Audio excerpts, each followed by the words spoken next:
বাড়িতে যখনই কোনো রকম ফল শেষ হয় ওকে ফল আনতে বলা হয়। ও হচ্ছে প্রথম ফল, মানে ২ রকম ফল আনবে তো, প্রথম ফলটি কলা থাকবেই। ওর কথা হচ্ছে থাকুক না, কি আছে?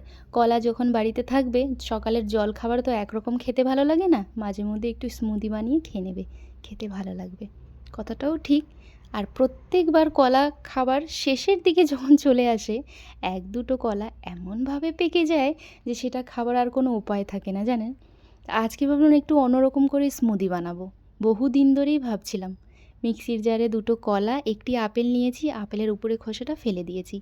কাজু, কিশমিশ, পাকা খেজুর, পিনাট বাটার আর দুধ। দাঁড়ান, ভালো করে মিক্সিতে ঘুরিয়ে নিচ্ছি। এর আগে আমি অনেকবার করেছি বানানা স্মুদি, তবে এইরকমভাবে আজকে প্রথম করলাম।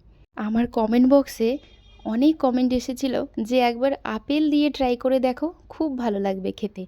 সত্যি অপূর্ব সুন্দর স্বাদের হয়েছিল। আমি এই প্রথমবার ট্রাই করলাম। একদম আপনারা যেরকম বলেছেন ওই রকমই। উপর থেকে হালকা একটু আপেল কুচি আর কিশমিশ দিয়েছি। দারুণ স্বাদের হয়েছিল জানেন।